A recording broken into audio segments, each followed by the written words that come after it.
Dans les dernières années, la montée en popularité de l'entraînement par intervalle de haute intensité, qu'on appelle aussi l'entraînement HIIT, a fait submerger plusieurs questions et hypothèses dans le milieu scientifique. Ces questions et ces hypothèses-là se sont rapidement transposées dans le milieu clinique, puis il peut être difficile de savoir c'est quoi la meilleure modalité d'entraînement. Donc dans la capsule d'aujourd'hui, on va tenter en fait de déterminer si l'entraînement HIIT est plus efficace que l'entraînement en continu, qu'on appellera l'entraînement MICT, pour la perte de poids ainsi que l'amélioration de la capacité cardio-respiratoire, soit le VO2 max. Mais avant d'aller plus loin, quelques définitions s'imposent. L'entraînement HIIT est habituellement défini comme toute période d'effort physique à haute intensité étant entrecoupée de périodes de repos actives ou passives. Donc par exemple, alterner entre un jogging et de la marche à plusieurs reprises pourrait être considéré comme de l'entraînement par intervalle. L'entraînement continu modéré est défini comme tout effort physique se trouvant généralement dans une fourchette d'intensité entre 55 et 70% de la fréquence cardiaque maximale. En d'autres mots, le MICT peut être caractérisé par toute forme d'entraînement aérobie, comme la marche ou le vélo, à intensité modérée, sans changement important de l'intensité durant son exécution.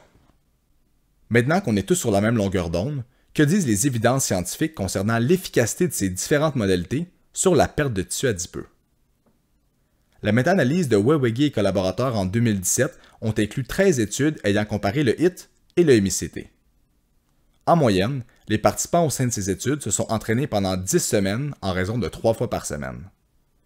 Le groupe HIIT s'entraînait en moyenne 95 minutes par semaine, alors que le groupe MICT 158 minutes semaine. Il est à noter que la majorité des études ont utilisé le DEXA pour la mesure de la composition corporelle, un outil valide et fidèle afin de mesurer les changements de masse grasse et de masse maigre.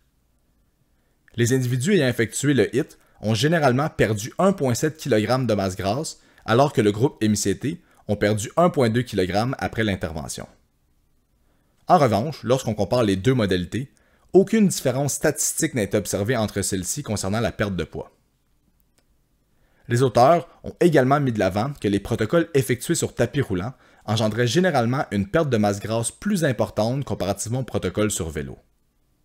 Malgré que les mécanismes ne soient pas encore bien compris, l'implication d'une plus grande masse musculaire lors de l'effort pour engendrer une plus grande dépense énergétique et, ultimement, une plus grande perte de poids.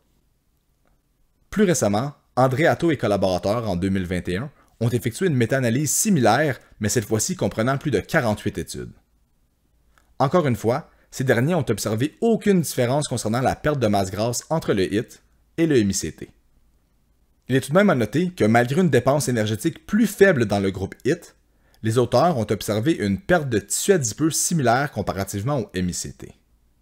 En d'autres mots, malgré que les individus dans le groupe MICT ont brûlé plus de calories lors de l'exercice, les individus du groupe HIIT ont perdu autant de masse grasse. Mais qu'est-ce qui pourrait expliquer ces résultats? Plusieurs évidences scientifiques démontrent que l'EPOC, soit l'excès de consommation d'oxygène post-exercice, est plus élevé lors du HIIT comparativement au MICT.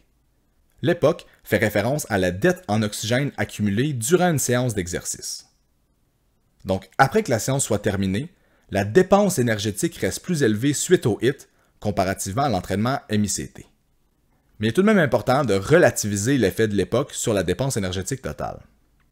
Par exemple, l'étude de Sean et collaborateurs en 2017 ont démontré qu'après une séance de HIIT, l'EPOC représentait 47,2% de la dépense énergétique totale de la séance, alors qu'uniquement 3,4% pour le MICT. Malgré cette énorme différence dans la proportion, la dépense énergétique totale, c'est-à-dire l'énergie dépensée durant mais également après l'entraînement, est beaucoup plus élevée dans le groupe MICT comparativement au HIIT. La différence de perte de masse grasse pourrait donc résider dans les changements de comportement suite à l'entraînement de type HIIT. Bien que la littérature ne soit pas encore claire à ce sujet, l'entraînement de haute intensité pourrait influencer la pratique subséquente d'activité physique et les comportements sédentaires, tout en influençant l'apport énergétique après l'exercice. Cela pourrait donc directement influencer la perte de tissu adipeux suite à une intervention. Donc, indépendamment des modalités d'entraînement, le HIIT ou le MICT semblent engendrer des effets similaires sur la perte de tissu adipeux. Mais qu'en est-il pour l'amélioration de la capacité cardio-respiratoire? La capacité cardio-respiratoire, soit le VO2 max, est la mesure de la capacité de l'organisme à utiliser de l'oxygène lors d'un effort à intensité maximale. En bon français, si on améliore notre VO2 max, on améliore notre cardio. Au fil des années, les méta-analyses sur ce sujet se sont multipliées. La majorité d'entre elles démontrent que l'entraînement HIIT pourra avoir un effet plus marqué sur le VO2 max comparativement au MICT. Par exemple, la méta-analyse de Poon et collaborateurs en 2021, comprenant 429 participants, ont démontré qu'une intervention de HIIT pouvait augmenter le VO2 max de 2,26 ml par kg minute, alors que le MICT pouvait l'augmenter de 1,34 ml par kg minute.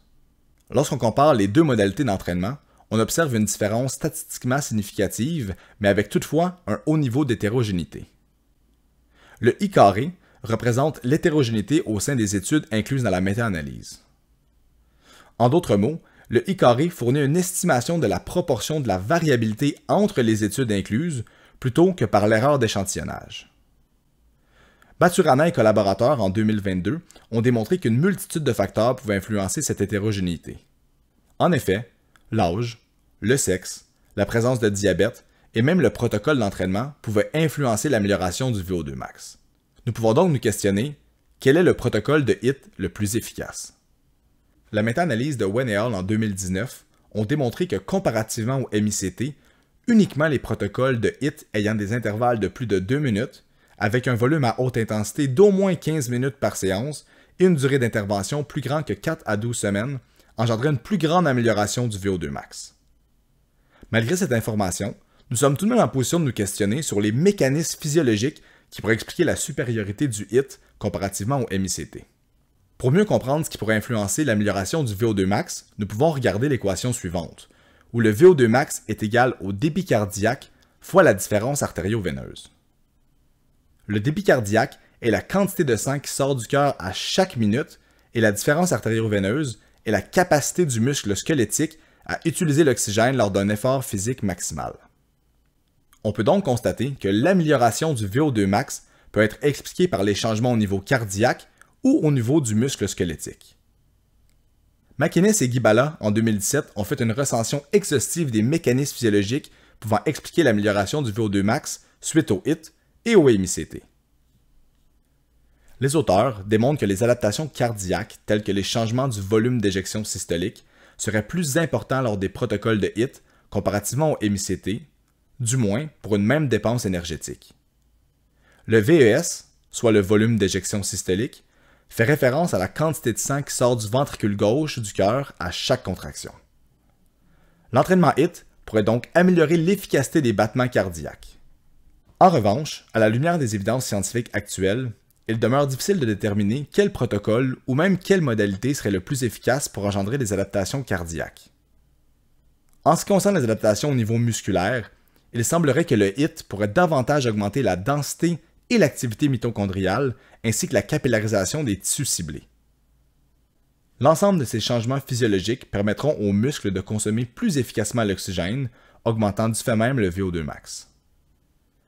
Il est tout de même à noter que certaines études rapportent des effets indésirables mineurs lors de la pratique du HIIT, tels que des inconforts au niveau articulaire et des nausées. C'est pourquoi l'encadrement d'un professionnel de la santé, tel qu'un kinésiologue, peut faciliter la prescription et l'exécution du HIIT et du MICT, et ce, de façon sécuritaire. Pour conclure, l'entraînement HIIT pourrait engendrer des bénéfices qui sont similaires et même des fois supérieurs à l'entraînement MICT, et ce, en généralement moins de temps. Par contre, conscient que les mécanismes physiologiques sont différents entre les deux modalités, mon conseil serait principalement d'effectuer les deux ou du moins d'alterner.